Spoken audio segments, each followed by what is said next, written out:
আসন্ন লোকসভা নির্বাচনকে সামনে রেখে বালুরঘাট জেলা প্রশাসনিক ভবনের মিনি কনফারেন্স হলে সর্বদলীয় বৈঠক অনুষ্ঠিত হল মঙ্গলবার দুপুরে। এদিনের এই সর্বদলীয় বৈঠকে উপস্থিত ছিলেন জেলা শাসক বিজিন কৃষ্ণা, পুলিশ সুপার চিন্ময় মিত্তাল, অতিরিক্ত পুলিশ সুপার কার্তিক চন্দ্র মণ্ডল, অতিরিক্ত জেলা শাসক হরিশ রশিদ সহ অন্যান্য পুলিশ ও প্রশাসনিক আধিকারিকরা।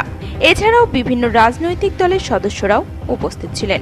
আসন্ন লোকসভা নির্বাচনকে কেন্দ্র করেই এদিনের এই সর্বদলীয় বৈঠক বলে জেলা প্রশাসন সূত্রে খবর। মূলত কবে নমিনেশন জমা করতে হবে, সেটি কবে শেষ প্রত্যাহার করা যাবে, এমন সব নিয়মাবলী নিয়ে এদিনের এই সর্বদলীয় বৈঠক অনুষ্ঠিত হয়।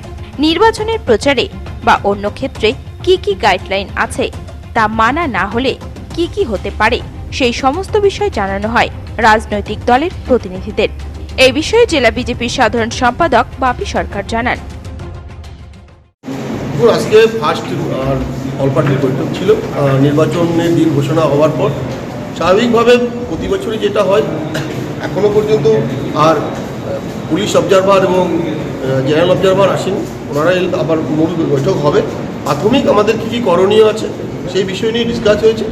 আর আগামী দিনে যে আমরা নির্বাচনের যে প্রক্রিয়াগুলো আছে নমিনেশন পর্যন্ত, সেগুলো কীভাবে করবো সেই বিষয় নিয়ে আলোচনা হয়েছে, পিসফুলি আলোচনা হয়েছে। প্রাথমিকভাবে কোনো অভাব অভিযোগ আছে আপনাদের দলের তরফে? দেখুন, অভাব অভিযোগ যা কিছু জানানো আমরা পুলিশ অবজারভার আর জেনারেল অবজারভারকে জানাবো। এখানে জানাই বেশি লাভ হবে না, সেই জন্য আমরা কোনো অভাব অভিযোগ এখন জানাইনি।